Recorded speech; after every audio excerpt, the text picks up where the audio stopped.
Assalamu alaikum students, hope so you all are doing well. I am Dr. Mohammad Awais and today I am going to present a very important topic, the nerve injuries of upper limb.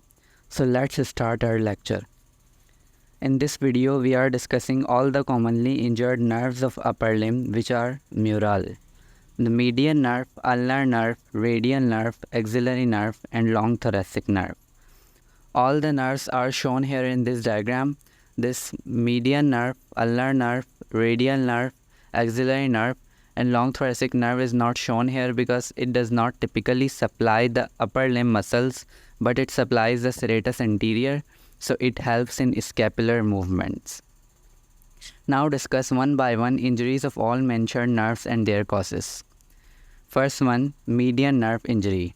The causes of median nerve injury are supracondylar fracture because median nerve passes anterior to condyles of humerus in elbow. So if a fracture happens in supracondylar region, it may injure the median nerve. The second main cause is carpal tunnel syndrome. Since median nerve passes through carpal tunnel from forearm to hand, here in this diagram it is clearly shown this is the flexor retinaculum, and below this the carpal tunnel is going through from forearm to hand and median nerve pass through this carpal tunnel. So if there is any compression in this area, it can injure the median nerve. The symptom of median nerve injury is ape hand deformity, in which thumb is rotated and adducted and lost ability of abduction of thumb. Let me show you the diagram. In this diagram, we can clearly see the thumb is medially rotated and adducted and the patient is unable to abduct his thumb. Our second one is ulnar nerve injury. The main causes of ulnar nerve injury are medial epicondylar fracture because ulnar nerve passes behind the medial epicondyle of humerus, and cubital tunnel syndrome, in which nerve is compressed in cubital tunnel in elbow.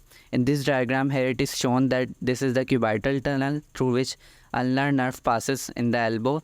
So if there is a compression or injury in this area, it may injure the ulnar nerve. The symptoms of ulnar nerve injury are claw hand or ulnar claw. In claw hand, the metacarpopharyngeal joints are hyperextended and proximal and distal interpharyngeal joints are flexed.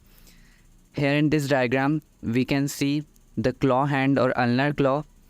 In claw hand, the metacarpopharyngeal joints of all fingers are hyperextended and the interpharyngeal joints are flexed, and this flexion is more pronounced in the medial two lumbricals due to wasting of the intrinsic muscles of this side. Now discuss radial nerve injury. Main causes of radial nerve injury are mid-shaft fracture of humerus because radial nerve winds around the mid-shaft of the humerus, and compression of the nerve in axilla as in Saturday night palsy and crutch palsy. The Saturday night palsy results from placing one's arm over the backrest of a chair. It exerts a continuous pressure on axilla which may injure the radial nerve. Same is in the case of crutch palsy. Those people who use crutches are at a risk of radial nerve injury because crutches apply a continuous pressure on nerve in axilla. The symptom of radial nerve injury is wrist drop.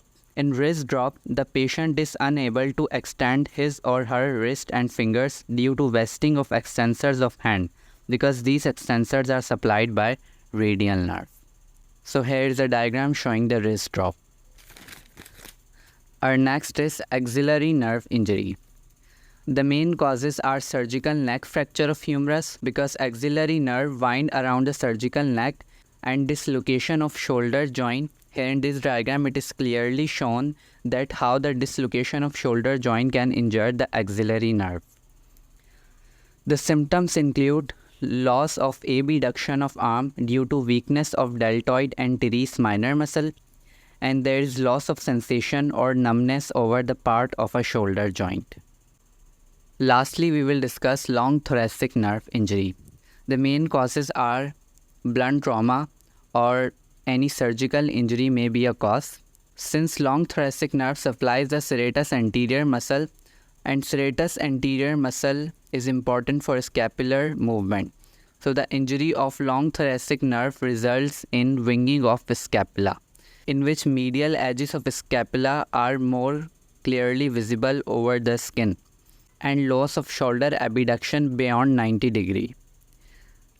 Here in this diagram, it is shown that this is the normal condition and this is the weakened serratus anterior muscle due to long thoracic nerve injury, and due to the weak muscle, the medial edges of scapula are more clearly visible, and this is called winging of scapula. So thank you so much doctors. Hope so you like the video. Like, share and subscribe my channel.